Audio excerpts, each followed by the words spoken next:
그래 바로 이어서 특강과 간담회를 시작하도록 하겠습니다.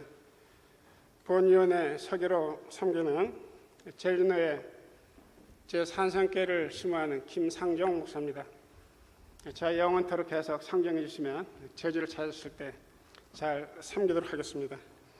먼저 우리 이 시간 좋은 장소를 허락해 주시고 오늘 섬겨주신 우리 본교회 당회장이신 장승천 목사님,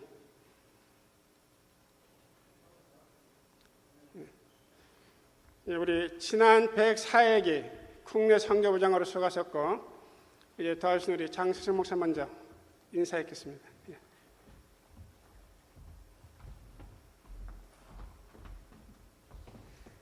우중에 오셔서 감사합니다.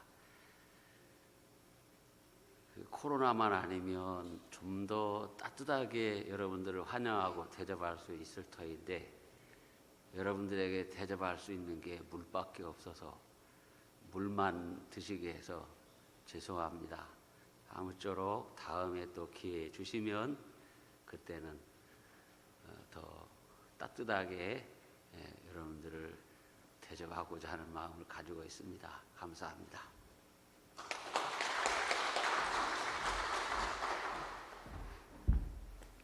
우리 이 시간에는 현재 장로 부총회장이시며 우리 본위원회 위원장으로 수고하시는 박한교장 나오셔서 환영사 해 주시겠습니다.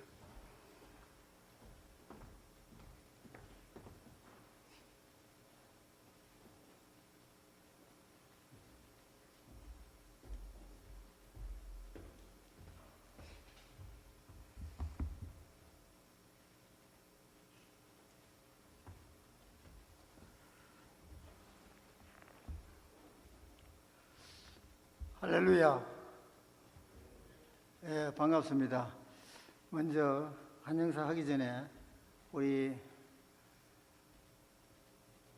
교회 동방성장위원회 소개 먼저 드리고 한영사를 하도록 하겠습니다. 예, 잠깐 우리 종회 직원 같이 인사 한번 드리도록 하죠.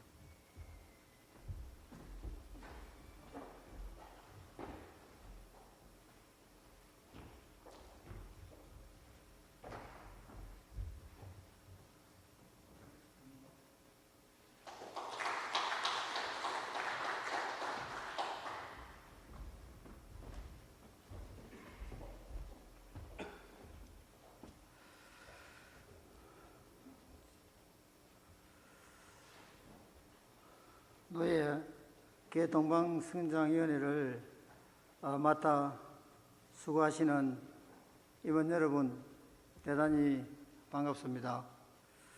오늘 이 자리에 함께해 주심을 진심으로 환영합니다. 우리 모두 환영하는 마음으로 서로 좌우 앞뒤로 한번 인사 나누도록 하겠습니다. 예. 이 비 오고 이렇게 귀한 시간 너무 오셔주시고 또 오랜만에 아무래도 요즘 코로나 때문에 뵙기가 쉽지 않았을 겁니다. 그래서 참 이렇게 귀한 시간 내주셔서 참 오셔서 진심으로 감사를 드립니다. 제 한영사는 책자 1페이지에 나와 있습니다. 그 나중에 한번 또 보시면 되겠습니다. 이번 회기 총회 주제가 다 아시는 바와 같이 주여 이제 회복하게 하소서입니다.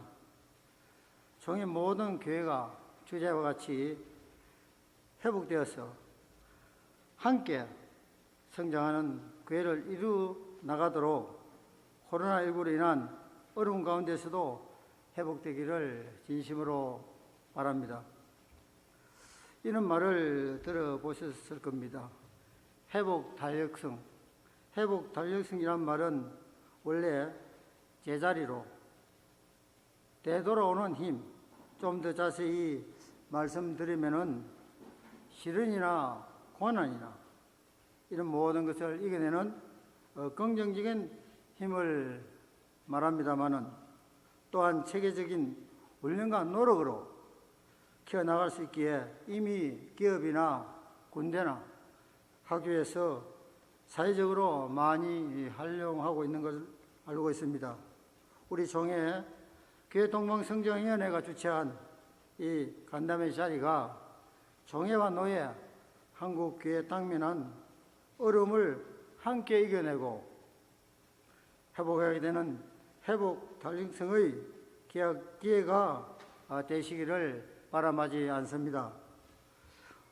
오늘 두 번째로 우리 중부권 대전에서 이 아름다운 반석교회에서 간담회를 준비하게 하시고 순서를 담당해 주신 종회 교회 동방성장위원회와 또 종회 직원 그리고 오늘 특강을 해주실 한국일 목사님과 이 어려운 코로나 시대에 또 이렇게 참석해 주신 모든 분들께 깊은 감사를 드립니다. 하나님의 은총이 섬기는 교회와 노예와 가정 위에 함께 하시기를 기원합니다. 감사합니다.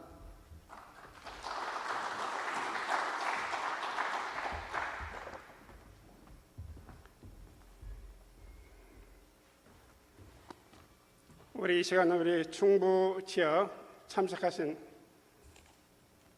여러분들 임원들을 먼저 소개한 시간을 함께 갖도록 하겠습니다.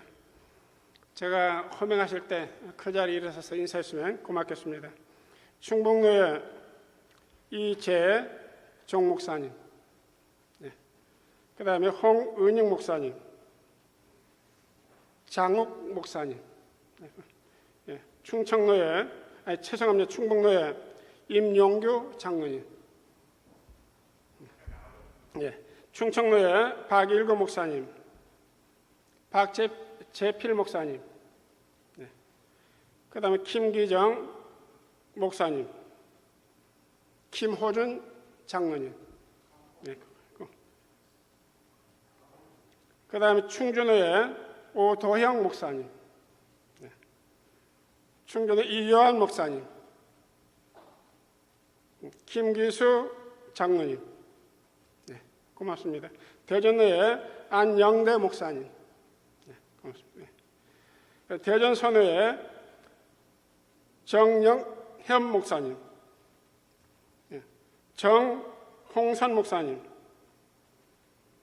김형식 목사님, 김태호 장로님, 충남노예 한성수 목사님, 이윤정 목사님, 이중무 장로님, 천안아산노예 김지영 목사님, 이도영 목사님, 그 다음에 천안아산노예 안준호 목사님, 강원노예 조사상 목사님, 이대규 목사님, 홍문표 목사님, 정태철 장로님, 그 다음에 포항남로의 석성환 목사님, 김찬유 목사님, 박재원 장로님, 고맙습니다. 우리 29명, 우리 충북권역 이제 14개 노예 중에 우리 동북권에서 이 포항남노예가 함께 지역에 참여해주셔서 감사드리고요. 우리 이어서 나중에 간담회 때 다시 한번 인사드리도록 하겠습니다. 우리 29명 참석했고 우리 지난 화요일 수도권에서 25개 노예 가운데 18개 노예 44명이 참여해서 은혜중에 잘 간담회를 마쳤습니다. 그리고 먼저 이 시간에는 우리 총무님 나오셔서 우리 문장업 총무님께서 강구해 주시겠습니다.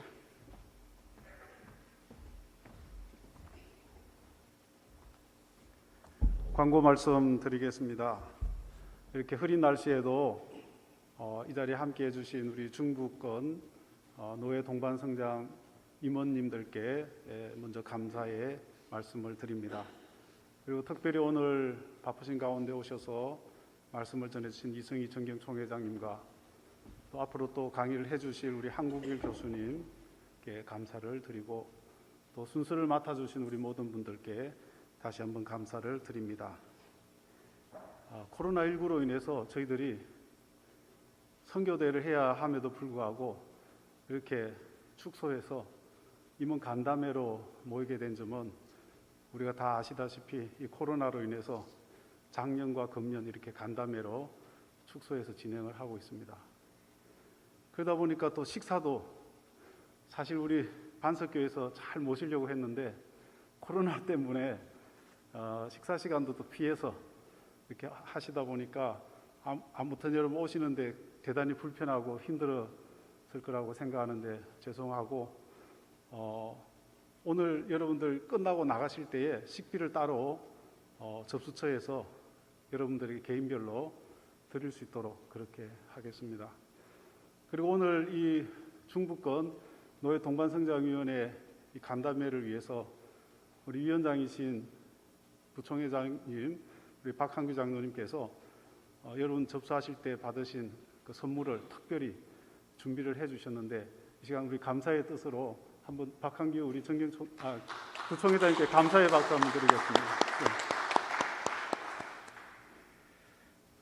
그리고 우리 이 자료집은 총회 홈페이지에 여러분 있으니 각 노예별로 또 이렇게 교육이나 필요하실 때는 우리 총회 홈페이지에 이 자료를 다운을 받아서 사용하실 수가 있습니다.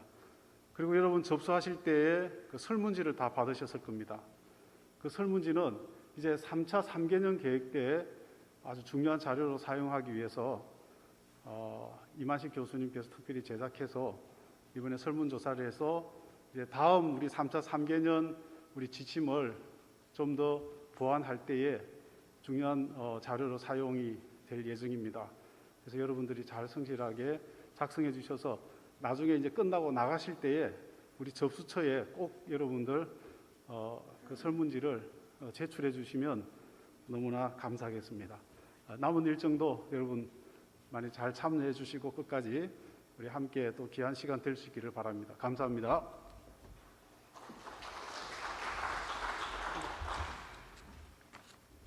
이제 우리 코로나19 이후 한국교회와 교회 동반 성장 사업 방향 가운데 선교적 교회와 마을 목회라는 그런 제목으로 우리 장로신학대학교 선교신학교에서 수고하셨던 우리 한국일 교수님 나오셔서 특강해 주시겠습니다. 크게 여러분 박수로 환영해 주시기 바랍니다.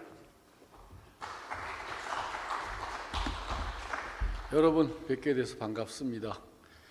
코로나 때문에 어려운 것뿐만 아니라 21세기를 맞이하는 우리 시대에 목회가 정말 어렵다고 생각이 되는데 제 동생도 지금 단임 목회로 27년 하고 있는데 부천에서 열심히 성실하게 하지만은 세상의 교회에 대해서 응답하지 않는다는 사실을 보면서 매주 화요일마다 전도 특공대하고 어려운 시대에도 계속 모이고 하지만 동생이 목회하는 모습을 보면서 우리 시대 목회하는 게 얼마나 어려운가 그걸 참 절실하게 느낄 때가 많습니다. 70년대 공부하신 분들은 한국 교회가 늘 그렇게 지속될 거라고 생각을 했어요. 저도 70년 초반에 청년 시절에 다녔던 다른 교파 교회인데 거의 그 시절에 한국교회 성장에 제일 선두에 서 있던 교회인데 7년 동안에 건물을 3번 헐고질 정도로 아주 급성장했습니다. 그때 이제 대형 교회가 막 등장하기 시작했고 신학교에서 공부하는데 어느 날 미국에 오신 목사님이 말씀하시기를 미국의 장로교 총회 중에 박수를 쳤는데 그 친 이유가 지난해 교인 감소보다 올해 교인 감소 숫자가 적어져서 감사하다는 거예요. 속으로 한국교회는 막 불일 듯 일어나고 있으니까 속으로 정말 놀고 있네. 20대 팔팔하던 시절에 그런 생각을 했습니다. 그런 시대가 절대로 우리는 오지 않을 거라고 생각했죠. 엄청나게 교회가 성장했으니까. 안타깝게도 지금은 성장 시대를 지난 세대에 살고 있습니다. 이건 한국뿐만 아니라 전 세계 교회가 또 우리에게 선교사로 파송했던 서구교회도 어쩌면 더 심한 현상을 겪고 있는 것 같아요. 그래서 역사적으로 보면 70년대, 80년대처럼 막 불을 듯이 일어나고 있는 그 시대에 신나게 목회하는 경우도 있고 또 침체되는 경우도 목회하고 때로는 목숨을 위협받는 상황 속에서도 순교적 각오를 가지고도 목회하는 때가 있구나. 그러니까 시대와 상황에 따라서 목회가 다양한데 오늘 여러분들은 이제 성장 이후 시대에 침체하는 시대에 아무리 교회가 노력을 해도 세상과 지역사회가 응답하지 않는 이 답답한 시대에 목회를 하고 있고 또 다음 우리 젊은 30, 40대들은 아마 더 힘든 상황을 맞이할 거라고 생각이 됩니다. 그러나 그럼에도 불구하고 이 땅에 예수님이 당신의 몸으로 세워주신 교회가 주님 다시 오실 때까지 존속하고 또 그 교회를 위해서 부름받은 많은 목회자들과 성도들이 그 시대와 상황에 따라서 어떤 때는 풍성하게 어떤 때는 아주 제한을 받으면서 목회할지라도 여전히 그 교회가 존속하고 교회를 통해서 하나님의 살아계심이 온 세상에 증거되어야 되는데 그런 점에서 우리 시대는 어떻게 목회를 해야 될 것인가 이런 부분에 대해서 오늘 짧은 시간 동안 여러분들에게 이 준비된 자료를 가지고 압축적으로 좀 말씀을 드리려고 합니다. 제가 벌써 오래전이지만 독일에서 공부할 때 그 잘 알고 있었던 독일 목사를 길거리에서 만났어요. 독일 보니까 통계적으로 1900년대는 99%가 다 교인이었더라고요. 99%가. 그러니까 모두가 다 기독교인이니까 교구마다 정해져서 목사님은 그 자기 지역에 속해 있는 사람을 잘 목회적으로 돌보면 됩니다. 지금은 뭐 독일뿐만 아니라 모든 유럽과 서구 교회가 한국보다 더 어려운 상황인데 제가 그 친구를 딱 만나서 이렇게 물어봤어요. 너 점점 어려워지면은 앞으로 교회가 사례비도 못 줄 텐데 그래도 그때 어떻게 목회할 거냐 이렇게 물어봤더니 가방을 딱 메고 씩씩하게 이제 학교로 공부하러 가던 그 친구가 금방 입에서 나오는 말이 이런 말이었어요. 전혀 예측을 못했는데 나는 일하면서도 목회할 거야. 전 처음에 그게 무슨 뜻인가 그랬어요. 일하면서도 목회할 거야. 우리는 보통 목사가 교회 일에 전념 안 하고 다른 세상적 일을 하면 사꾼이라는 생각이 딱 들잖아요. 저도 그런 생각이 딱 들었죠. 그러나 잠시 생각을 하고 다시 보니 교회가 자기에게 목사로서 필요한 사례를 해주지 못한다고 한다면 나는 세속적인 일을 하더라도 내 목회는 계속 할 거다. 그 말이 굉장히 소명감 있게 들렸습니다. 오래전인데 지금 한국 사회가 서서히 그런 상황을 맞이하고 있고 제가 가르쳤던 우리 젊은 신학생들 30대는 이제 그들이 교회 들어와서 담임 목사가 되는 시점에서는 지금 우리 총회나 한국교회가 계속 연구 중에 있지만은 일을 하면서 목회해야 될 시대가 올지도 모르겠고 정말 내가 이 목회를 해야 되겠다라고 부름을 받고 그 소명을 실천하기 위해서 교회들이 작은 교회들이 사례를 주지 못할 때 나는 다양한 분야에서 일을 하고 내 먹는 거는 내가 해결하면서라도 나는 하나님 말씀을 전하고 그리스도의 몸된 교회를 지키겠다. 이런 사람들이 아마 더 우리 시대에 다음 세대에 사명감 있는 목사라고 그렇게 얘기하게 될지도 모르겠습니다. 벌써 이미 일하는 목사라고 하는 그런 모임들이 이제 페이스북에 보면 만들어서 서로 교제도 하고 격려하는 모습을 보게 되는 것이죠. 그만큼 힘든 상황인데 제가 선교학 교수로 해외 선교뿐만 아니라 한 18년 정도 전국의 교회 사례들을 연구했습니다. 계기가 있었어요.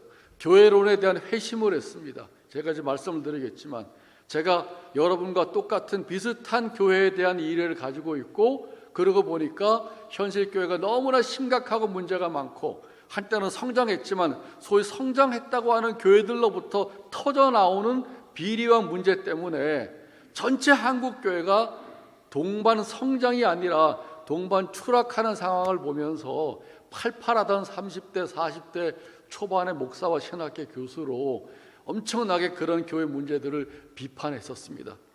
그러다가 한 19년 전에 하나님의 말씀을 묵상하다가 교회론을 새롭게 발견하게 됐어요.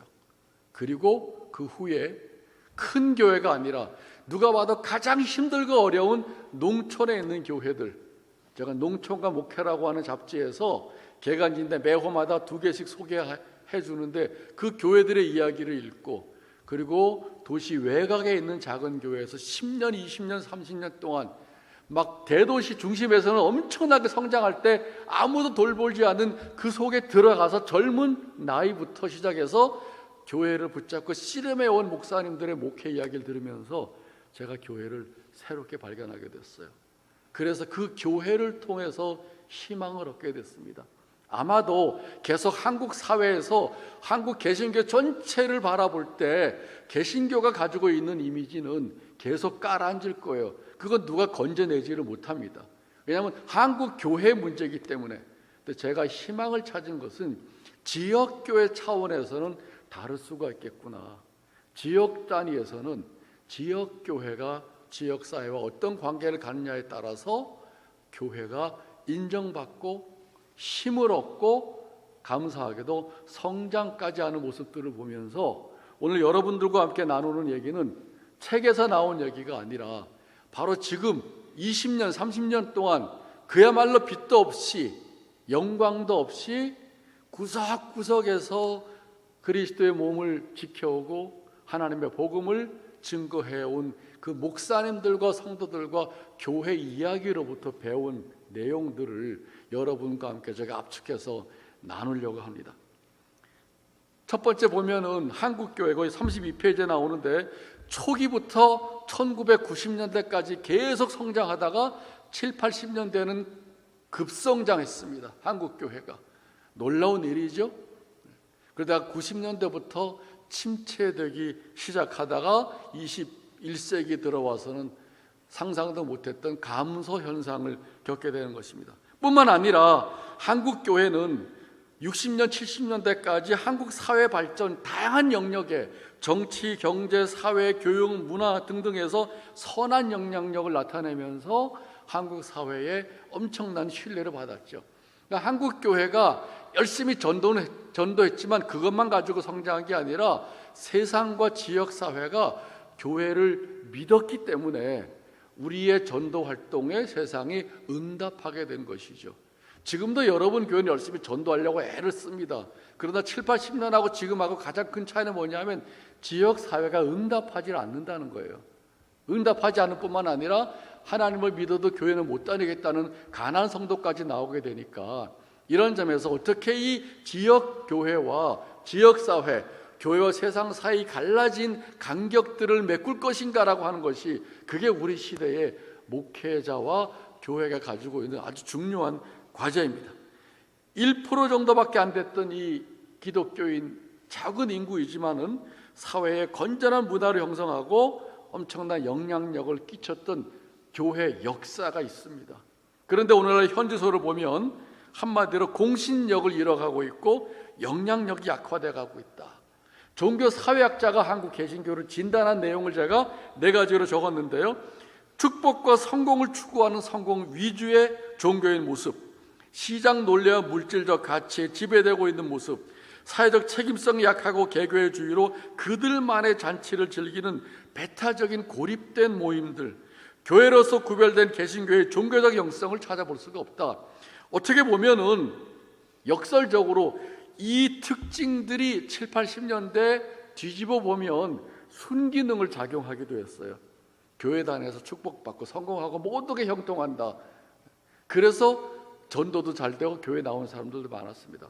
근데 지금 생각하고 있는 사람들은 이런 형태의 개신교에 대해서 어떤 호감도 갖지 않을 뿐만 아니라 점점 무종교 사회로 되어가고 있는 것이죠. 자, 제가 그 다음에 산업화 70년대 이후부터 도시화 시대의 한국 사회 변화를 몇 가지로 제가 정리했는데 잘 아시는 내용들입니다. 급격하게 산업화 도시화, 이건 한국 사회가 다른 세계 산업 사회하고 다른 특징은 압축 성장을 했다는 것이죠. 한 1, 20년 동안에 다른 나라 1세기에 겪을 거를 우리는 압축해서 성장하면서 엄청난 변화가 생겼는데 그 특징들이 현대 사회가 공동체를 상실하고 개인주의 이 문화가 갑자기 확장이 되고 지역의 개념은 더불어 살아가는 지역보다는 토지 개념, 지금 LH 사건처럼 토지와 돈 되는 개념으로 바뀌어 버렸고, 지역을 기반으로 한 정이 있는 한국 사회가 모든 사회적인 연대감이 약화되고 관계와 소통들이 다 단절된 사회가 됐습니다. 그리고 업적주의, 경쟁주의, 성공주의, 이기주의 같은 근대주의적 가치관이 우리 사회를 새롭게 형성해 나가게 되기 시작한 것이죠. 이런 사회 변화에 속해 있는 한국교회는 그러면 완전히 별개로 존재하는가? 절대 그렇지 않습니다. 사회와 똑같은 영향을 받고 있습니다. 한국교회도 아까 총회장님 말씀하신 것처럼 개교회주의와 개교회 간의 생존과 경쟁이 아주 중요한 구조가 됐고, 농촌에서 도시로 이주하면서 농촌은 황폐하고 도시에서는 이제 교회들이 밀집된 지역에 막 집중적으로 세워지면서 경쟁 관계를 갖게 됐습니다. 이런 상황 속에 이제 한 80년대부터 90년대에 이르가면서 우리 사회의 지성인들이 심각한 문제의식을 갖게 됐어요.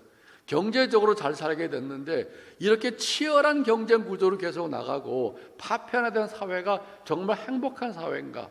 그래서 들고 나온 주제가 뭐냐면 지역 공동체를 회복하자, 마을을 회복하자. 사실은 이게 60년대까지는 너무 당연한 현상이잖아요.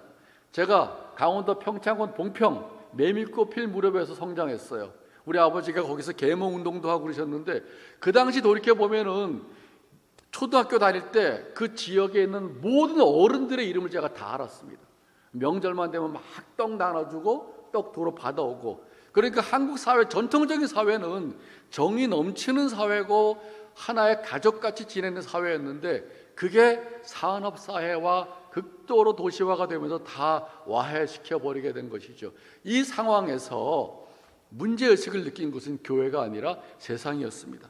그리고 중앙 집권 체제에서 민주주의가 더 성숙해 가기 위해서 지방자치제로 분권화가 됐어요. 그리고 주민자치 시대가 열리게 되면서 모든 사람들이 자율적이고 주체적인 의식을 가지고 선택하고 결정하고 살아가는 시대가 됐습니다. 여러분이 살고 있는 지역에 있는 사람들은 절대 7, 80년대 사람들이 아닙니다. 그때는 그냥 이렇게 쏠리고 저렇게 쏠리지만 지금은 전부 다 생각을 하고 자율적으로 결정하는 것이죠. 가장 그 두드러진 특징이 어디서 나타나냐면 맘스 카페라고 하는 어린 아이들의 어머니의 그 카페에서 그들의 생각들을 보면 누구에 의해서 휩쓸리지 않는 사람들이라는 걸 알 수 있습니다. 그러니까 우리의 목회 시대는 7, 80년도에 여의도에 100만 명이 모이는 시대가 절대로 아닙니다. 또 무슨 부활자 연합 시대에 쫙 모이는 그런 시대가 아니라는 것이죠. 이런 상황이 완전히 바뀌어졌습니다. 안 바뀐 거는 거의 목사님들인 것 같아요. 교회 안에만 안 바뀌었지 교회 바깥에는 아주 급속한 변화를 겪고 있습니다.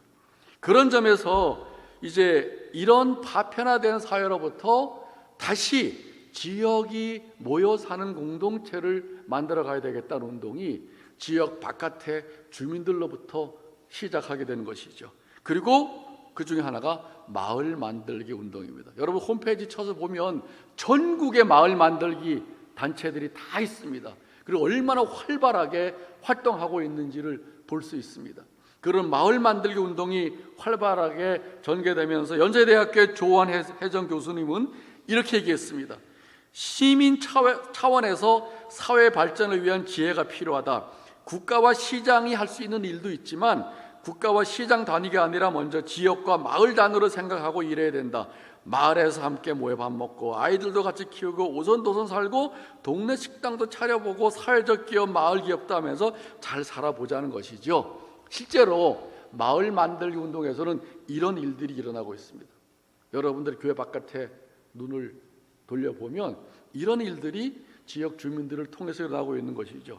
그런데 한국교회도 그 지역 공동체 영향을 받아서 마을과 함께하는 교회를 하고 우리 교단이 가장 앞장서서 2018년도에 이제 다시 세상 속으로 거룩한 교회 다시 세상 속으로 해가지고 전국적으로 마을 목회 성교적계 운동을 전개했잖아요. 그런데 35페이지 맨 위에 있는 거 한번 보십시오. 아무리 그래도 우리들의 교회론이 바뀌지 않으면 절대로 교회 변화가 생기지 않습니다. 지금 여러분 목사님들의 마음속에, 성도 마음속에 가지고 있는 목회를 담당하는 교회 이미지가 어떤 것인가 한번 생각해 보세요. 제가 4가지를 한번 압축해 봤습니다. 틀리면 말씀하세요. 첫째, 방주적인 교회론. 교회는 구원의 방주다. 틀린 말은 아닙니다. 모이는 교회 중심과 영혼교회 중심으로 7, 80년도에 성장해 왔으니까 방주적 교회론. 두 번째, 분리된 교회론. 교회는 거룩하다. 세상은 악하다. 우리가 11시에서 11시 반으로 예배 시간 바꾸는데 얼마나 힘들었는지 아시죠? 시간과 공간을 교회 안으로 제한시켜 놓고 이건 거룩하고 교회 바깥에 속되다고 하는 어떤 구약의 성전 중심적인 생각을 여전히 우리는 가지고 있기 때문에 교회 안과 교회 바깥을 거룩함과 속된 곳으로 나누고 있는 것이죠. 솔직히 그렇습니까? 교회 안도 여전히 세속적이고 교회 바깥에도 거룩한 사역들이 많이 일어나고 있습니다. 근데 이 이원론적인 교회관은 세 번째, 건물 중심의 교회론을 만들어 놓습니다. 한국교회 교회하면 딱 건물이 떠오르는 것이죠. 물론 우리에게 건물이 중요합니다. 그러나 건물 중심의 교회론은 하나님의 백성과 하나님의 일을 건물 교회 안에서 일어나고 있는 모든 일로만 제한을 했기 때문에 거의 목사님들의 목회가 전부라고 생각을 하게 되니까 하나님의 백성들을 교회 안에 교인으로 묶어놓게 됐고, 네 번째, 프로그램이 엄청나게 많아서 큰 교회와 작은 교회가 가지수로는 똑같지만 프로그램으로 하지 않은 일상의 생활 속에서는 그리스도인다운 삶에 대한 필요나 문제의식을 못 느끼는 것이죠. 제가 오랫동안 고민하면서 이 4가지로 압축되어 있는 이 교회론을 바꾸지 않는 이상은 절대로 목회의 변화가 생기지 않고 우리 세상의 요구와 도전에 제대로 응답하는 열린 목회가 안 되겠다는 생각을 하게 됐습니다. 저도 역시 이런 교회론을 가지고 있었죠. 근데 중요한 것은 목사님들이 교회를 어떻게 생각하느냐에 따라서 교회론에 의해서 목회 활동이 제한된다는 것이고, 교회를 어떻게 생각하느냐에 따라서 성도들의 신앙의 내용이 결정된다는 것입니다. 그러니까 우리는 전부 다 교회 생활이 신앙생활이고 교회 일이 목회라고 하는 것이죠.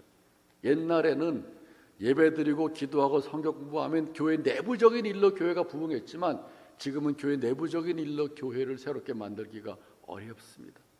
오늘날은 교회가 교회 바깥의 지역과 세상과 관계를 어떻게 회복하냐에 따라서 교회의 변화를 가져올 수 있게 된다는 것을 제가 사례 연구를 통해서 배웠어요. 그래서 저는 오늘 이 말씀을 희망적으로 여러분에게 드립니다. 세상 전체가 깔아앉는다고 하더라도, 왜냐하면 제가 교회 현장으로부터 배운 얘기를 여러분에게 압축해서 말씀드리지 제가 책에서 공부해가지고 머리로 짜내서 한 얘기를 여러분들에게 드리는 게 아니기 때문에, 전국에 18년 동안 교회 사례들을 연구하면서 얻은 결론적인 내용은 뭐냐면 강호에 숨은 고수가 많구나, 그거였습니다. 눈에 보이는 교회들이 우리에게 엄청난 좌절감과 실망을 가져다 주지만 가만히 들어가서 곳곳에서 교회들을 찾아가면서 보니까 신실한 하나님의 백성들과 목회자들과 교회들이 적지 않다는 사실을 발견하게 된 것이죠. 거기서 제가 희망을 얻었어요. 그래서 오늘날의 교회는 본래 교회 본질이기도 하지만 우리가 잃어버린 교회의 모습인데 그걸 회복해야 되는데, 적어도 위에 있는 4가지의 그 편협한 교회론, 이 교회론을 넘어가지 않는 이상은 절대로 여러분의 목회에 변화가 되지가 않습니다. 목회가 확장돼야 되는데 그러려면 교회론이 확장돼야 됩니다. 성경이 말씀하고 있는 교회가 무엇인가를 새롭게 봐야 되는데, 저는 이제 그거를 에베소서 1장 23절에서 발견했어요. 에베소서는 공교회가 무엇인가를 가르쳐주는 내용입니다. 고린도전서, 에베소 교회, 빌립보 교회 다 교회가 가지고 있는 특징적인 내용을 중심으로 썼지만 에베소서는 보편적인 교회, 사도 신경 고백할 때 나오는 거룩한 공교회를 우리에게 가르쳐주고 있어요. 그 교회론에서 1장 23절이 어떻게 되냐 하면, 교회는 그리스도의 몸이요 만물 안에서 만물을 충만하게 하시는 이의 충만함이니라. 제가 19년 전에 어느 날 아침에 이 본문의 말씀을 보면서 저도 제 마음속에 이 좁은 네 가지의 교회론을 가지고 교회를 얘기하고 교회를 비판하다가 성경이 우리에게 약속하고 기대하는 교회로는 이 정도의 교회가 아니구나. 교회는 그리스도의 몸이라는 것은 복음서의 육체를 가지고 계셨던 예수님의 지상 사역을 오늘날 그의 영과 함께 주님 오실 때까지 지속한다는 의미이고, 그리고 후반부에 만물 안에서 만물을 충만케 하시는 그리스도의 충만함이라고 하는 말씀은 그거는 바로 교회가 가지고 있는 차원과 깊이와 역량을 말하는 것이죠. 교회는 방주 안에 갇혀 있는 공간이 아닙니다. 세상은 악하고 교회는 거룩해서 등 돌리고 교회 안에만 집중하는 교회가 아니고, 건물 안에 일어나고 있는 일이 이게 이 땅에 세운 교회를 통해서 하실 하나님의 일이 아니라고 하는 것이죠. 우리 목사님들의 대부분의 관심은 교회 안에서 일어나고 있는 일에 집중되어 있지만, 그런 점에서 이 교회론을 확장시키지 않으면 여러분의 목회는 여전히 교회 안에 교인들 중심으로 진행이 될 것이고, 왜 저 세상의 사람들이 빨리 교회로 들어오지 않냐, 그거 기다리다가 아마 지쳐서 탈진하고 끝날 거예요. 지금은 그런 목회관을 가지면 안 됩니다. 교회론이 새로워져야 돼요. 여러분 집에 가셔서 한번 묵상해 보세요. 에베소서 1장 23절, 교회는 그리스도의 몸이고 만물 안에서 만물을 충만하게 하는 그리스도의 충만함이니라. 이 말씀은 요한복음 3장 16절에 하나님이 세상을 이처럼 사랑하사 독생자를 주셨다고 하는 세상을 향한 하나님의 사랑과, 그리고 아버지가 나를 보내신 것처럼 나도 그들을 세상에 보내었나이다라고 하는 예수님의 교회를 세상으로 파송하신 말씀과 다 일맥상통하는 것입니다. 다시 말하면 성장시대의 교회 내부로만 집중됐던 우리의 관심을 다시 돌려서 세상 전체가 우리의 목회 현장이고 교회가 가야 할 현장이라는 것을 우리들이 회복해야 된다는 것이죠. 우리가 선교 현장 하면은 선교사가 금방 떠오릅니다. 선교 현장은 선교사가 일하는 해외라고만 생각하지만, 사실 모든 교회는 여러분의 지역을 1차적인 여러분의 선교 현장으로 주어졌고, 그리고 한국 사회는 지금 굉장히 어려운 선교 현장이 됐어요. 쉽게 목회적 차원에서 접근해서 되는 일이 아닙니다. 과반수 이상의 무종교 사회로 벌써 넘어갔고, 그리고 지금 개신교의 그 사회에서의 위치를 보면은 어렵습니다. 자, 그런 점에서 우리는 이 만물 안에서 만물을 충만하게 하시는 예수의 충만함이라고 하는 교회의 본질을 어떻게 지역교회를 통해서 실천해낼 수 있을까? 그게 이제 숙제인데, 그런 점에서 37페이지 맨 위에 저는 우리 시대의 목회는 선교사 같은 자세로 임해야 된다, 그렇게 말씀드리고 싶어요. 선교사는 어떻게 하는 것이냐? 선교사는 자기 선교 현장에 딱 가서 방에 들어가지 않습니다. 컴퓨터 가지고 작업하지 않습니다. 선교사가 제일 먼저 하는 일은 일단 돌아다녀야 됩니다. 주민들을 만나고, 말이 안 통해도 여기서는 무슬림을 아주 비판적으로 봐도 이슬람 지역에 간 사람은 그 무슬림을 이웃으로 만나야 됩니다. 대화하고 소통하고 한마디로 그들과 친교를 나눠야 됩니다. 그게 제일 먼저 선교사가 해야 될 일이에요. 오늘날 목회자는 선교사처럼 지역 주민들과 대화를 트기 시작해야 돼요. 근데 어려운 건 너무 오랫동안 설교적인 용어와 교인들하고 대화했기 때문에, 한번 여러분들이 교회 바깥을 나가서 지역 주민과 대화할 때 제와 똑같은 한국말이지만 대화가 잘 되나 한번 확인해 보세요. 대화가 안 됩니다. 말하면 자꾸 설교 쪽으로 저절로 말이 나오지. 이걸 넘어서서 교회도 지역 사회의 한 부분이고 성도들과 목사도 지역 주민 중에 하나라고 하는 의식을 가지고 가장 먼저 해야 될 일은 지역 주민들과 만나고 교제하고 소통하는 일을 해야 되겠다. 두 번째, 선교사는 도와주는 사람이 없습니다. 맨 땅에 헤딩하는 것이죠.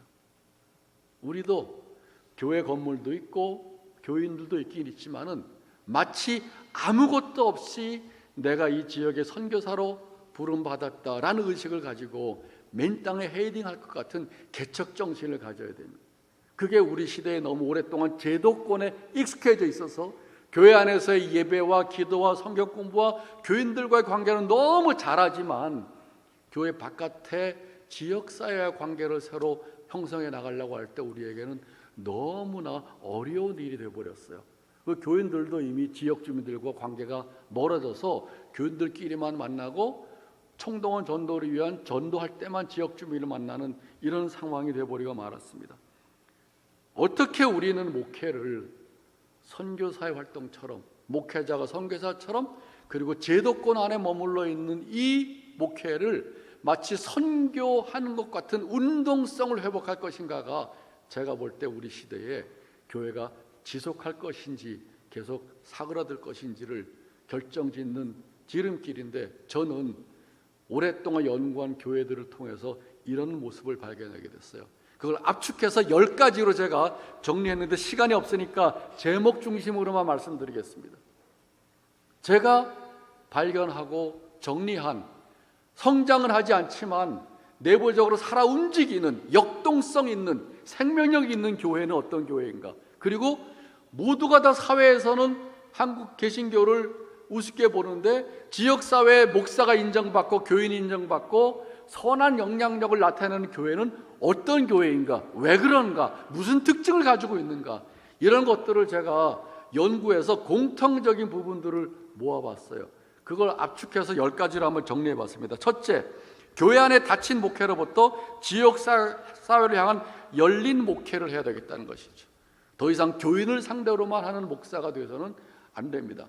근데 놀랍게도 한남제일교회라고 서울에 오창호 목사님은 32살에 담임 목사로 갔는데 그 이태원 완전 유흥가 속에 있는 교회인데 거기 밤에 가봤더니 완전히 성전환한 사람들을 위한 클럽들이 가득 찼더라고요.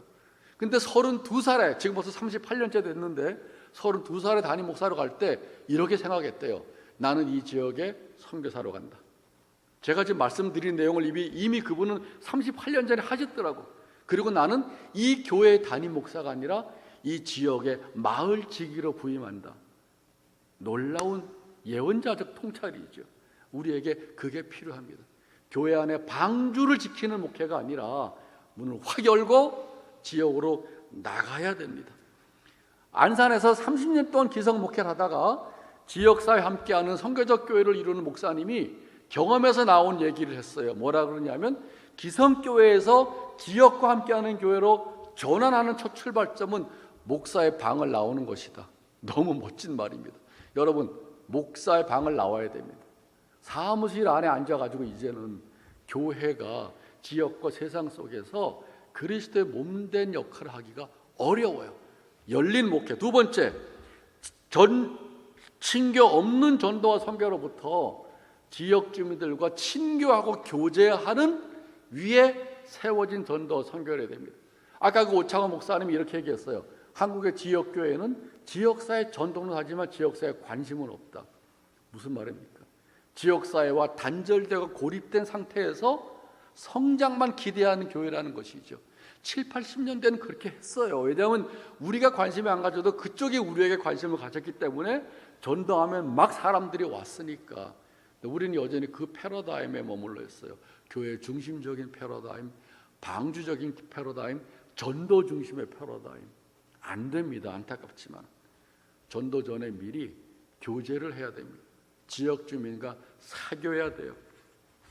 예수님의 공생애를 보니까 한번 여러분들 읽어보세요. 복음서 읽어보니까 예수님의 공생애 사역을 케리그마, 디아코니아, 코이노니아를 압축할 수 있는데 가만히 보니까 순서가 케리그마가 우선이 아니라 코이노니아가 우선인 걸 발견했어요.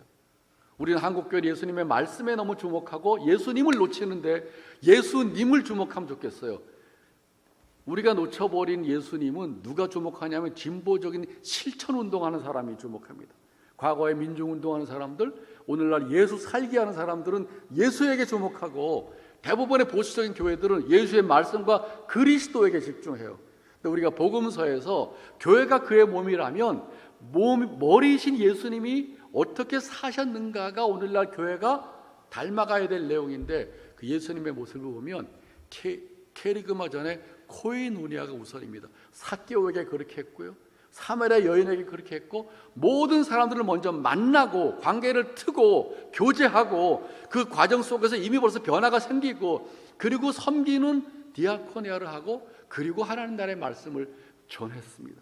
오늘날 교회가 이 예수님의 순서를 따라가야 된다는 사실을 발견했어요. 세 번째, 여러분 절대로 앞으로 교인들을 교회 안의 교인으로 만들지 말고 지역의 주민의 의식을 가지는 이 이중적인 정체성을 회복시켜야 됩니다.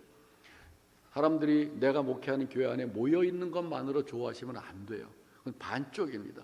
여러분들의 목회와 설교를 통해서 여러분들은 지역의 한 부분이고 주민들 중에 하나라는 의식을 갖게 해줘야 됩니다. 그러려면 목회관이 바뀌지 않는 목사님은 절대로 그런 설교를 할 수가 없겠죠. 그러니까 우리가 먼저 바뀌어서 목사님도 주민 중에 하나인 것처럼 성도들도 지역 주민과 더불어 살아가는, 적극적으로 지역사회에 들어가서 활동하는 사람으로 키우지 않으면 내 교회 안에 주일 성수만 지키는 그런 교인 가지고는 앞으로 한국교회 존재가 아주 위태롭습니다. 네 번째, 실제적으로 어떻게 일을 합니까? 이게 제가 연구해 보니까 이 원리더라고요. 저는 필요성의 원리라고 정했는데 지역사회 필요를 발견한 것입니다. 우리도 뭔가 지역사회를 위해서 일하고 싶은데 뭘 하면 좋을까요? 많은 경우에 교회가 원하는 걸 하는 경우가 많은데, 사실은 지역사회를 잘 보면 지역사회의 필요가 보이고 그 필요에 따라서 우리들이 일을 하는 것이 지역사회에 만나고 접촉하고 그리고 지역사회로 스며들어가는 계기가 되는 것이죠. 다섯 번째는 필요를 발견하면 교회 안에 은사와 자원을 발견합니다. 제가 연구한 결과 교회 안에 가장 큰 은사는 누구냐면 목회자입니다. 대부분 보니까 목회자의 장기와 스타일 가지고 시작하더라고요. 다른 교회를 비교해서 닮아가려고 그러지 말고 목사님이 가지고 있는 그 은사와 재능 가지고 시작을 해서 점점 교회 안에 성도들의 은사가 발견이 되고 교회 바깥에 지역사회의 자원들이 발견돼서 그걸 지역사회의 필요와 연결시키는 과정을 통해서 교회가 점점 지역사회로 스며들어가는 모습을 보게 됐습니다. 그래서 여섯 번째, 우리도 하고 싶은데 어떻게 프로그램을 만들면 좋겠습니까? 라고 할 때 간단히 정리하면 지역사회에 대한 필요, 교회 안의 은사와 자원 두 개를 매칭시키는 것이 프로그램을 만들어가는 것입니다. 대부분 성장 세미나에서 목사님들은 프로그램에 관심이 많은데 그거는 너무 무궁무진하고 창의적이에요. 목사님과 상황에 따라 다 다릅니다. 그러니까 그 이전에 원리를 파악해야 되는데 그 원리, 그리고 일곱 번째, 교회는 더 이상 고립된 교회가 아니라 지역사회 플랫폼, 마당이 되어야 됩니다. 사실 60년대까지는 다 마당이었어요. 교회 안 다녀도 다 교회에 들어와서 놀거나 마당에서 놀았습니다. 오늘날 교회가 다시 문을 열고 교회의 공간이 얼마나 좋아, 이걸 이제 공유 공간으로 만들어서 지역사회와 주민들과 더불어서 공동 육아를 하든지 공동 축제를 하든지 마을 학교를 하든지 프로그램은 무궁무진합니다. 그래서 어떻게 우리 교회가 지역 주민이 볼 때 저거 교회 다니는 사람들만의 건물이다라고 생각하지 않게 만들 수 있을까? 이 지역에 교회 많은 건물이 없는데 야 저거 우리도 같이 사용할 수 있는 거야, 이렇게 생각할 수 있게 만들까? 이걸 우리가 고민해야 됩니다. 여덟 번째, 지역사회 발전에 마을 만들기에 우리는 하나님의 나라 운동으로 접근해 나갑니다. 그러니까 신앙적인 용어는 하나님의 나라인데 지역사회가 볼 때는 마을 발전에 교회가 적극적으로 참여하게 되는 것이죠. 그걸 위해서 지역 시민단체 기관들과 협력하고 동장이랑 협력하고 교회가 뭘 할 때 동장에게 맡겨서 동장이 알아서 나눠주게 되면 저절로 교회도 알려지게 되고 더 나아가서 마을 만들기 운동에 공모사업도 할 수 있고 작은 교회들도 그렇게 깊이 더 들어가는 것이죠.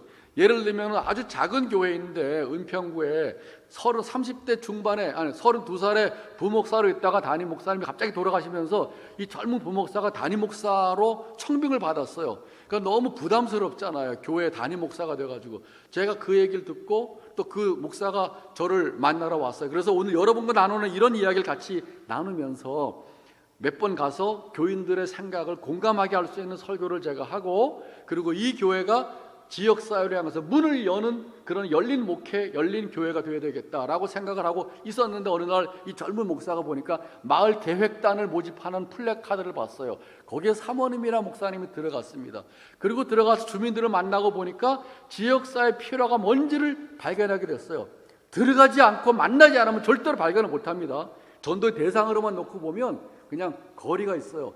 들어가서 보니까 공동 육아 공간이 너무 필요하다는 걸 알게 됐어요.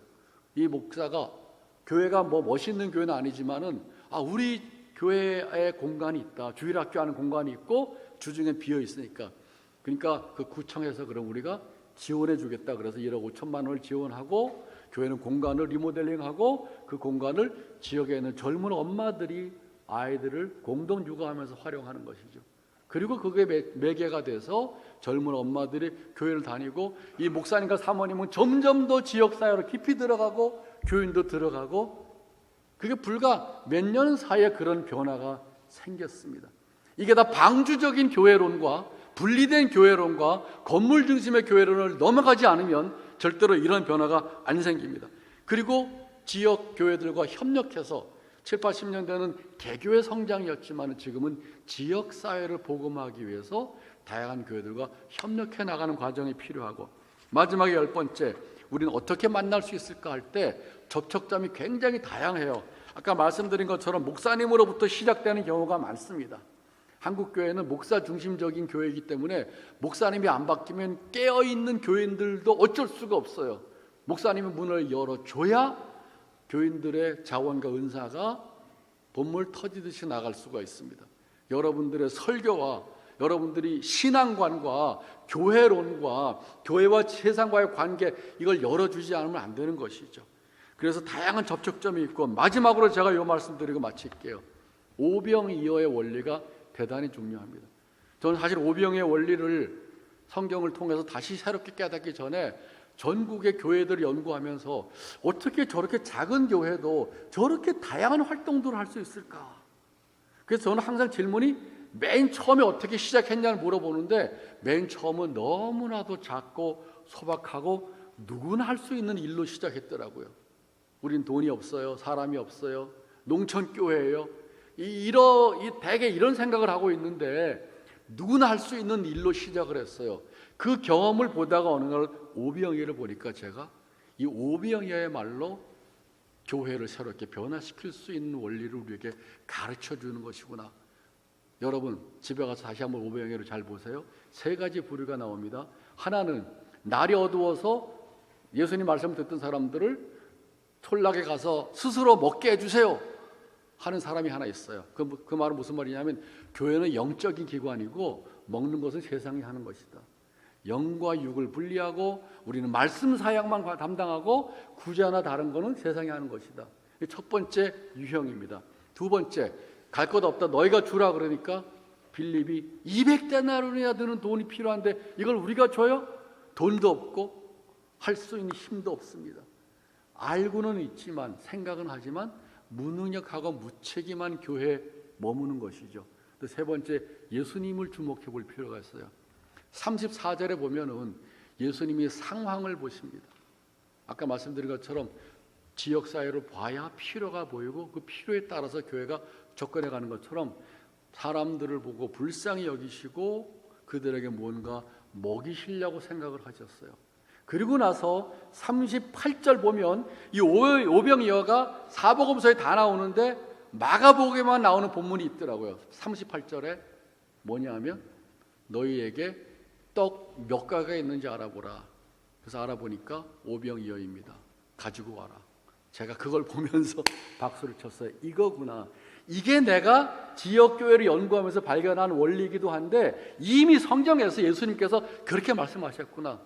다시 말하면 오병이어가 없는 교회는 없습니다. 제가 3,000명 되는 교회 가서도 이런 강의를 했을 때 끝나고 나서 어떤 분이 우리 교회는 일꾼이 없는데 어떻게 해요? 3,000명이 모이는데도 그런 얘기하는 걸 제가 들었어요. 직접. 그러나 오병이어는 없는 교회가 없습니다. 사람도 마찬가지고 자원도 마찬가지고. 다시 말하면 우리가 세상을 섬기고 지역과 관계를 회복하고 지역사회로 들어가고 그래서 역동성을 가지고 있는 교회에 영향력을 끼치는 교회가 된다는 것은 엄청난 교회나 특별한 사람만 하는 게 아니라 우리가 가진 것, 하나님이 주신 것, 그것이 너무 소박한 것이라고 하더라도 거기서부터 시작할 때 점점 눈덩이처럼 불어나면서 시간이 지나가면서 상상도 못했던 그런 깊은 지역사회와의 교제와 그 과정을 통해서 교회가 살아 움직이는 역동적이고 생명력 있는 교회를 보게 됐어요. 이게 사실은 교회는 만물 안에서 만물을 충만케 하시는 예수 그리스도의 충만이라고 하는 교회의 세상적인 차원과 깊이를 말해주는 것이고, 이것이 오늘날 모여서 나갈 줄 모르는 한국교회가 스스로 패러다임을 바꿔서 우리 자신의 변화로부터 시작해서 교회와 지역사회의 관계의 변화를 통해서 한국교회가 살아나는 그런 선교적인 교회가 되는 길이다, 이렇게 생각을 합니다. 이것을 말씀 마치겠습니다. 감사합니다.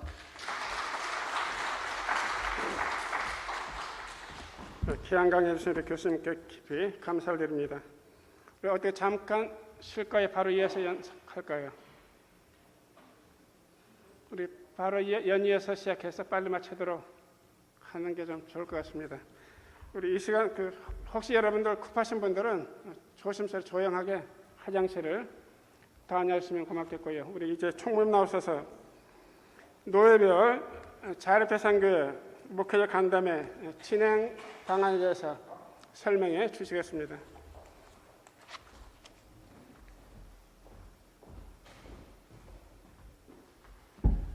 예, 자연스럽게 화장실 다녀오시고, 저는 이 앞부분은 뭐 비교적 여러분 잘 아시는 내용이기 때문에 바로 진행하도록 하겠습니다. PPT를 좀 열어주시기 바랍니다. 예, 우리 총회 교세 현황은 여러분 보시는 바와 같이 한개 노예가 분립해서 총 69개 노예고요. 자립 대상 교회 수가 3,421개 교회, 노예 지원 자립 대상 교회 수가 2,260개 교회로 집계가 되어 있습니다. 다음 페이지, 전체 교인 수와 목사 장로 재직 수를 보시면요, 목사 수와 장로 수만 증가하고 나머지는 다 지금 감소 추세에 있습니다. 이게 우리가 현재 파악한 통계 자료입니다. 심각합니다. 예. 다음 페이지입니다. 제 105회기 세례교인 연령별 분포를 보시면 주로 40대, 50대가 대부분 차지하고 있고, 그 중에 50대가 현재 가장 많은 인원을 차지하고 있는 것을 볼 수 있습니다. 다음 페이지,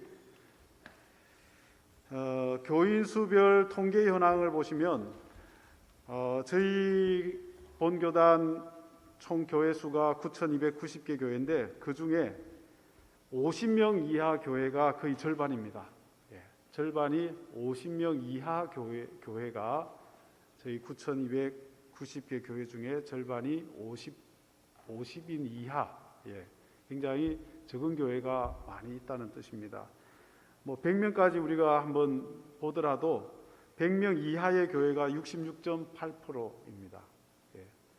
이렇게 이제 적은 교회가 많은 반면에 1,000명 이상 교회는 그럼 얼마나 될까? 통계적으로 보면은 5%. 1,000명 이상 되는 교회가 5%밖에 안 되는데, 이제 이런 동반성장에서 우리가 이해하고 넘어가야 될 부분이, 이렇게 우리가 이제 동반성장해야 되는 부분이 사실 어떤 구조적으로 보면은 굉장히 좀 취약한 상태에 있다라는 사실을 발견할 수가 있습니다. 다음 페이지입니다. 지역별 교회 분류를 보시면 농어촌 교회가 한 3,082개 교회가 있고, 대도시, 중소도시, 소도시 이렇게 분포되어 있는데, 지역별 우리 교회 분류를 참고해 주시면 되겠습니다. 다음 페이지입니다.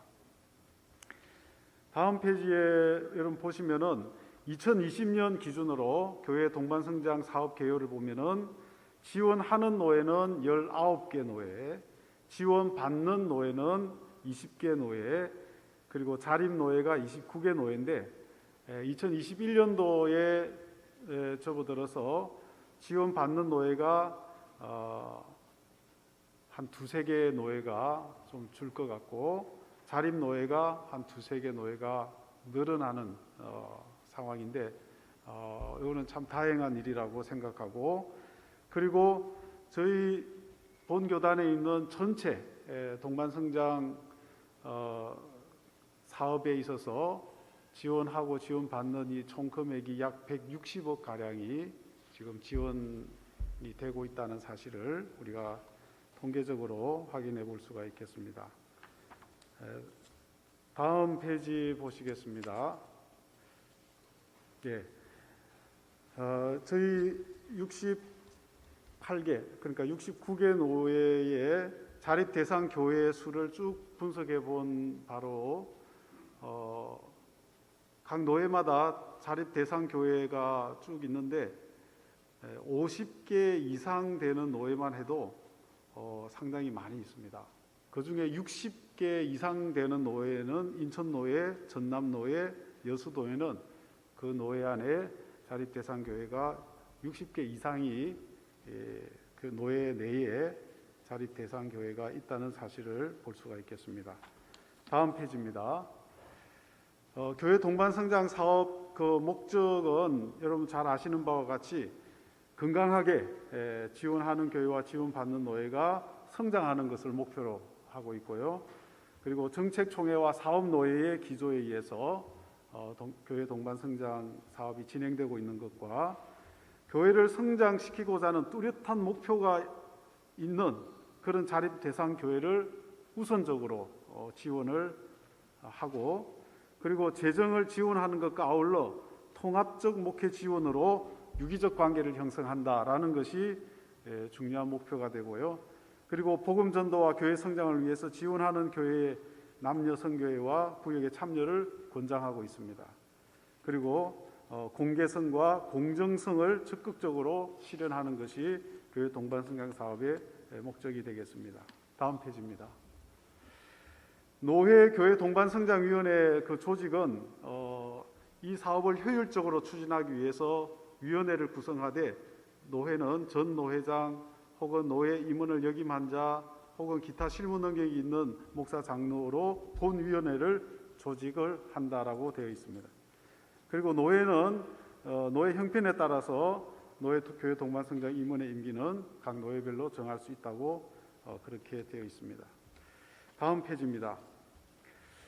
자립 대상 교회 구분 기준은 여러분들 그 설문지에도 이번에 이제 새로운 지침을 우리가 마련하기 위해서 설문지를 작성을 하고 있는데, 일단 2차 3개년 계획, 그러니까 금년까지는 지금 기준이 자립 대상 교회의 기준이 전년도 결산액이 농어촌 지역 읍면 단위에 2천만 원 이하, 중소도시 지역은 2,500만 원 이하, 대도시 지역은 3천만 원 이하면은 자립 대상 교회가 됩니다.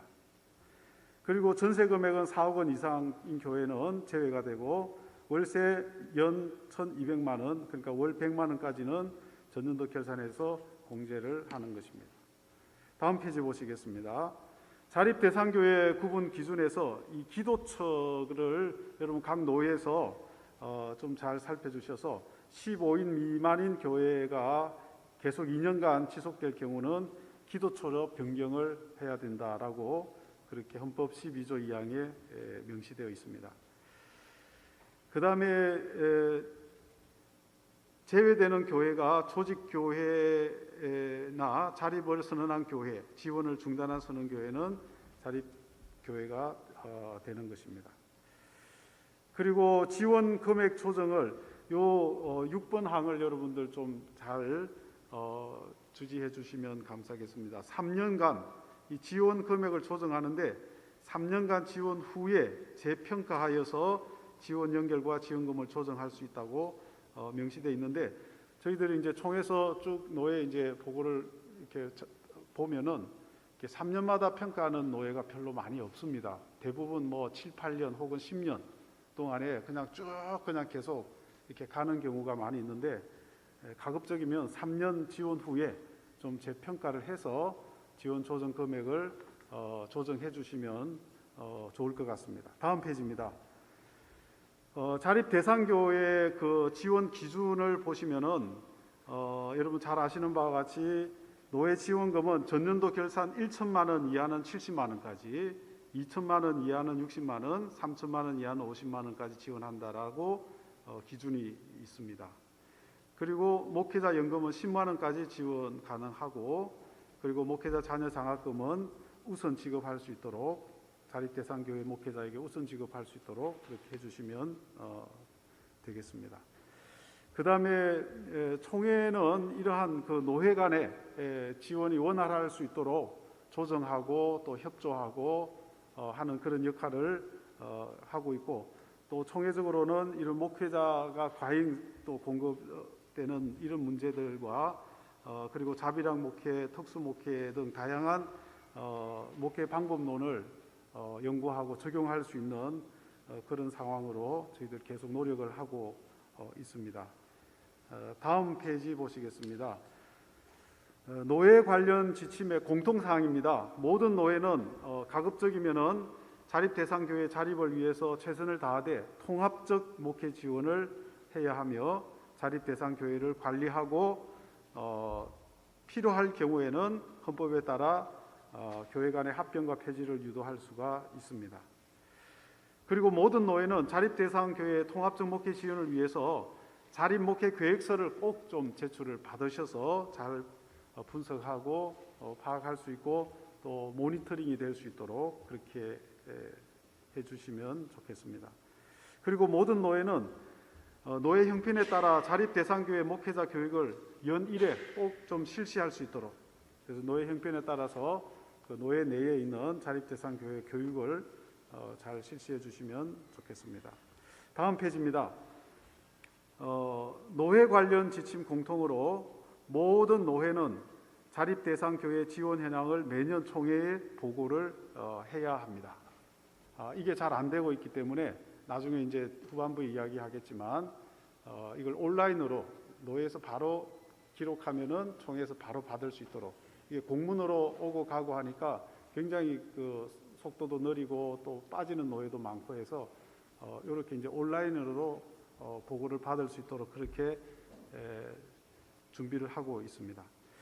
모든 노회는 자립대상교회의 재산을 비영리 종교단체 명의로 등록하거나 노예유지재단에 등록하도록 꼭 지도해 주시고, 이를 시행하지 않을 시에는 자립대상교회 지원에 불이익을 줄 수도 있다라고 그렇게 지침에 나와 있습니다. 그리고 모든 노예는 자립지원기금을成立하고 노예 허락을 받아서 자립대상교회 프로젝트 지원 및 자립축하금 또 긴급지원금 등으로 사용할 수가 있습니다. 그리고 계속해서 모든 노예는 지원하는 노예가 분립할 경우에는 분립된 노예는 지원하는 노예가 되고, 자립노예가 분립할 경우는 분립된 노예들은 자립노예가 됩니다. 그 다음에 모든 노예는 자립목회 계획서를 심사 후에 1년에 한 교회 이상을 집중지원교회로 지정해서 3년간 지원하고 필요시 2년간 더 연장해서 가급적이면 자립교회로 될 수 있도록 그렇게 각 노예에서 좀 전략적으로 시행해 주시면 좋겠습니다. 그리고 모든 노예는 9번이 참 좀 중요한데요. 노예 소속 모든 교회 경상비 수입학계 대비 자립대상교회 지원금이 1% 이상이 되어야 됩니다. 지금 현재 우리가 파악한 바로는 1% 이상 하는 교회는 9개 노예고, 그리고 1% 이하가 10개 노예로 파악이 되고 있습니다. 1% 이상 꼭 자립대상교회 지원금이 예산에 확보될 수 있도록 그렇게 관심을 가져주시면 좋겠습니다. 지원하는 노예 및 교회에 관련한 지침은 보시는 바와 같고, 계속해서 다음 페이지 보시겠습니다. 지원하는 노예 및 교회는 항상 지원하는 교회와 노예와 긴밀한 관계, 이게 참 중요하더라고요. 지원하는 노예와 받는 노예의 관계가 이게 좀 멀어지거나 관계가 좀 불편해지면 이게 지원하는 게 조금 어려워질 수도 있고 하는 그런 문제가 있기 때문에 항상 유대관계를 친밀하게 갖고, 또 그리고 다양한 강당 교류, 직거래 장터, 뭐 자매 결연, 각종 봉사활동 등 이런 통합적 목회가 지원이 될 수 있도록 힘을 써야 될 것입니다. 그 다음에 이제 지원받는 노예가 참 중요한데, 지원받는 노예는 자노예 지원금 총액을 전년도보다 줄일 수 없다라고 지침에 그렇게 명확하게 나와 있습니다. 그래서 지원받는 노예도 그 노예 자체적으로 자노예 지원금을 줄이지 않도록 관심을 가지고 노력해 주시면 감사하겠습니다. 다음 페이지입니다. 지원받는 노예는 자립 대상 교회를 지원하는 전체 지원금에서 자노예 지원금의 비율을 40% 이상, 40% 이 기준이 40% 이상 되어야 됩니다. 현재 40% 이상 되는 노예가 14개 노예에 40% 이하 되는 교회가 6개 노예가 있습니다. 단 전북 김제 땅끝 노예는 30%로 되어 있습니다. 지원받는 노예 중 자노예 지원금 비율이 80% 이상인 노예는 2차 3개년 기간 중에 자립 노예로 전환하는데 이번에 이 3개 노예가 해당이 됩니다. 전북 노예와 순천 남 노예, 여수 노예가 여기 해당돼서 자립 노예로 지금 전환을 하고 있는 중에 있습니다. 그 다음에 이제 우리 이 간담회가 끝난 이후에 여러분 각 그 권역별 혹은 각 노회별로 이 교육을 받은 후에 노회교회 동반성장위원회 임원들이 각 노회별로 날짜와 장소를 정해서 자립 대상교회 목회자 교육 및 간담회를 꼭 실시해 주시면 감사하겠습니다. 그리고 다음 페이지입니다. 우리가 오늘 이 교육과 이 간담회 자료는 앞에 제가 광고 때 말씀드렸듯이 총회 홈페이지에 PDF 파일로 홈페이지에 올려져 있으니 다운을 받아서 여러분들이 활용할 수 있도록 그렇게 올려놨습니다. 잘 활용해 주시면 감사하겠습니다. 그리고 예산 부분은 각 노예는 자립 대상 교회 목회자 선교대회 참석 예산을 노회별 자립 대상 교회 목회자 간담회 예산으로 사용해 주시고 식비와 여비 등의 경비로 사용해 주시면 되겠습니다. 그 다음에 이제 참고 사항으로 각 노회는 형편에 따라서 단독으로 노회에서 실시할 수 없을 때는 한 2-3개 노회가 연합해서 간담회를 진행해 주셔도 좋겠습니다. 그리고 각 노예가 자립대상교회 목회자 간담회를 할 때 위로와 또 자립 영성의 고치에 초점을 맞추고 간담회를 진행해 주시면 좋겠습니다. 그리고 방역 기준에 의해서 사회적 거리두기를 잘 실시해 주셔서 이 방역 지침에 위배가 되지 않도록 행사를 진행해 주시면 감사하겠습니다. 마지막으로 앞으로 총회교회 동반성장위원회 방향은 이제 2차 3개년 계획이 2021년도 끝나고 내년부터는 3차 3개년 계획이 시작되기 때문에 여러분 나눠주신 그 설문지와 또 연구위원회가 따로 별도로 조직이 됐습니다. 그래서 3차 3개년 지침을 새롭게 변경하고 보완하기 위해서 지금 연구위원회가 다양한 지금 활동을 하고 있고 연구를 하고 있습니다. 그래서 오늘 여러분 설문지도 충분히 잘 반영할 수 있도록 그렇게 하겠습니다. 우리 연구위원회에서는 지원 노예와 지원받는 노예 의견을 청취하기 위해서 줌 회의도 실시를 하였고 또 설문지 및 여러 가지 연구를 진행을 하고 있다는 말씀입니다. 그 다음에 그 69개 노예별 지원 현황 보고 온라인 시스템을 개발하고 있습니다. 이제 장기적으로 계속 이제 이 행정적인 업무가 발전하다 보니까 이게 공문으로 보고를 받고 또 집계하고 분석하는 게 너무나 어렵기 때문에 이제 우리 105회기부터 지금 요걸 지금 시작을 해서 한 106회기 정도면 마무리될 수 있을 것 같은데 이제 온라인으로 보고를 받고 이렇게 취합할 수 있도록 그렇게 할 예정에 있습니다. 그래서 저희들이 신속하게 지원 미비한 그런 노예를 잘 파악해서 어떻게 하면 이렇게 조정할 수 있는지 또 지원할 수 있는지를 좀 속도감 있게 잘 분석해서 저희들이 대처해 나갈 수 있도록 좀 더 이제 업그레이드하고 좀 더 발전적인 그런 교회 동반 성장 업무가 될 수 있도록 최선을 다하며 노력을 하겠습니다. 이상 보고를 드렸습니다. 감사합니다.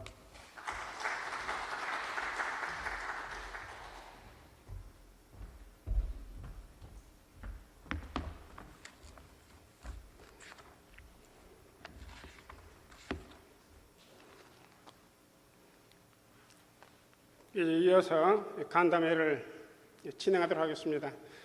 우리 충북 지역은 가장 중요한 지역으로서 수도권은 지원하는 노예 그리고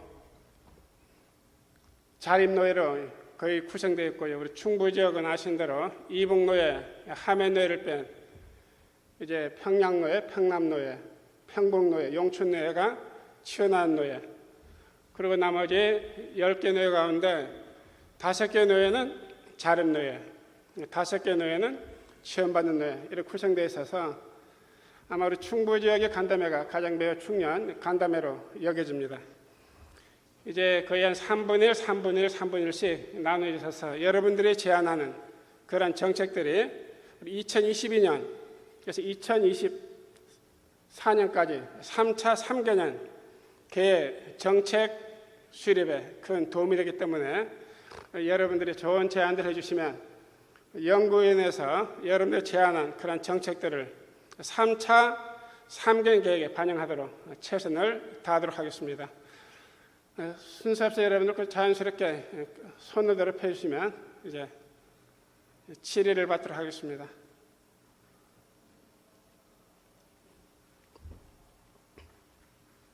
우리 지난 수도권에서는 그 지원하는 노예들 우리 2007년부터 동방성장에 자립화위원회 시작해가지고 2004년에서 2006년까지 3년 동안 준비 단계 2007년부터 생활비 평준화로 시작해서 오늘 이르렀는데 14년 동안 했지만 우리 그 정치가 아직도 제도화되지 못하고 아직도 그 어려운 가운데는 우리 총연수를 보고요. 그래서 아직도 이제 그 동방성장위원회라는 그 이름에 걸맞게 아주 자리매김을 하지 못한 것이 총의 현실이고 오늘의 현실임을 이제 우리가 인지할 수밖에 없다는 사실을 여러분들 잘 아실 겁니다. 그 자립 노예도 또 지원하는 자립 대상계가 많고요. 또 지원받는 노예도 자립 대상계들이 많고 또 지원하는 노예도 자립 대상계가 있기 때문에 이제 10년 이상 지원하다 보니까 피로감이 겹쳐서 지원하는 노예에서도만 애로사항이 있고 지원받는 노예들은 점점 지원하는 노예가 지원금이 점점 줄어들기 때문에 가장 힘든 부분들이 지원받는 노예들의 어려움들이 오늘의 현실인 것을 우리가 감안하게 되면 참 총으로 아프고 힘든 부분들을 저희들이 솔직히 인지할 수밖에 없음을 이제 고백합니다. 혹시 여러분들 제안해 주시면 좋겠습니다.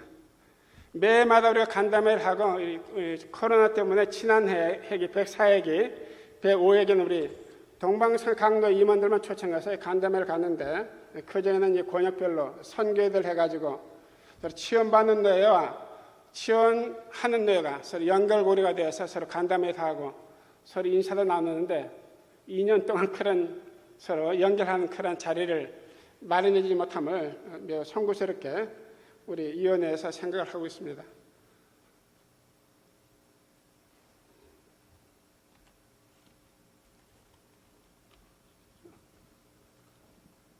지난 수도권에서는 뭡니까 제안들만 해주셨는데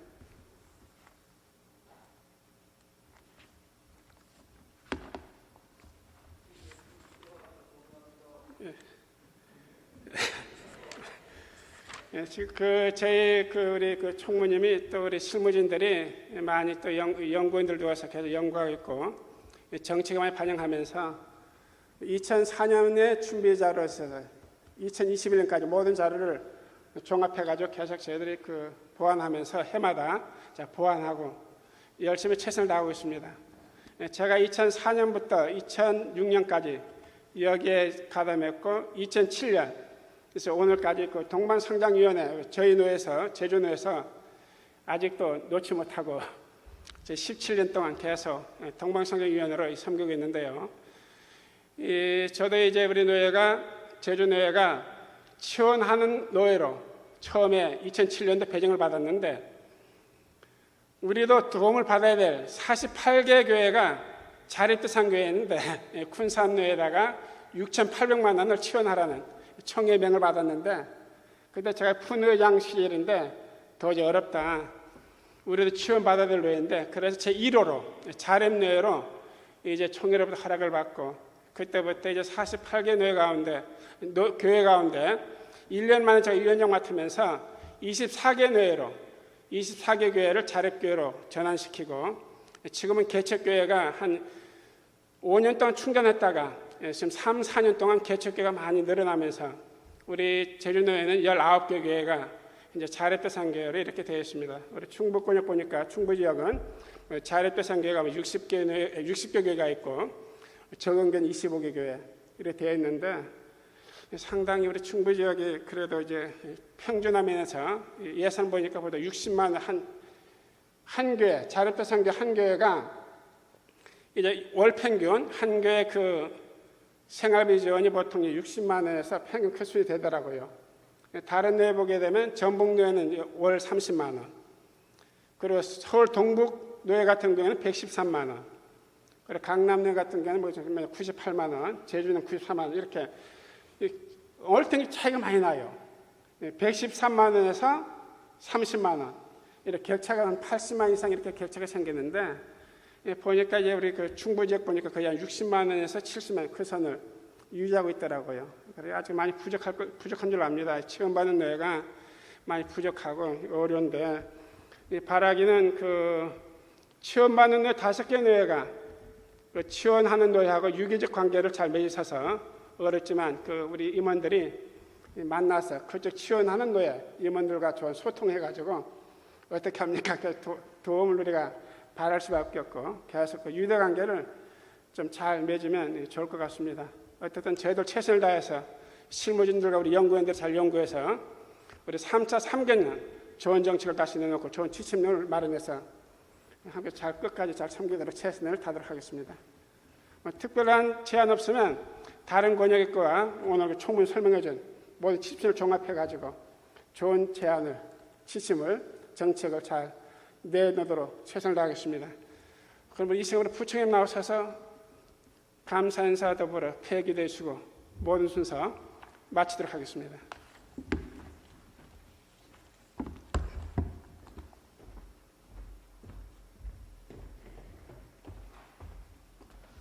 예, 감사합니다. 오늘 또 우중에도 이렇게 귀한 시간 허락해 주셔서 우리 교회 동방성장 위원회 임원들께서 장시간 이렇게 경청해 주셔서 대단히 감사합니다.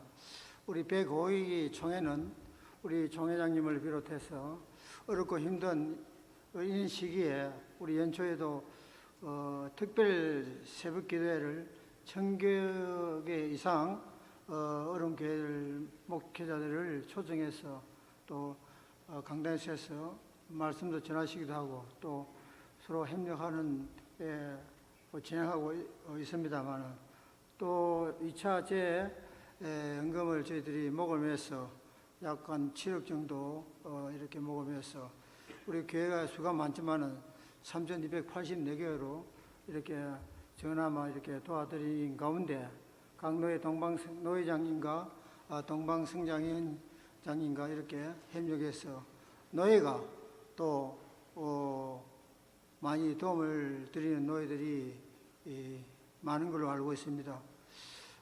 지금 뭐 이제 반이 넘었습니다만은 우리가 최선을 다해서 우리에게 맡겨진 사명을 잘 감당해서 이 어렵고 힘든 시기에 다 동반 성장할 수 있도록 협력해 주시기를 간절히 부탁드립니다. 제가 기도하고 마치도록 하겠습니다. 사랑과 은혜가 충만하신 하나님 아버지, 고액이 총회를 지금까지도 인도하여 주시고 우리 맡긴 사명을 잘 감당하기 위해서 총회 노예 교회 동방성위원회 임원들과 오늘 이 은혜 가운데서 우리 중북권 대전 반석교에서 잘 마치게 해주심을 감사드립니다. 주님의 귀한 사명을 사오니 잘 감당할 수 있도록 은혜를 더하여 주시고 돌아가는 발길 주님께서 지켜주시고 목회하는 가운데서 주님께서 함께하여 주실 줄로 믿고 감사드리오며 이 모든 말씀 우리를 제약에서 구원하여 주신 예수 그리스도 이름으로 감사하며 기도드리옵나이다. 아멘. 예, 감사합니다. 수고했습니다.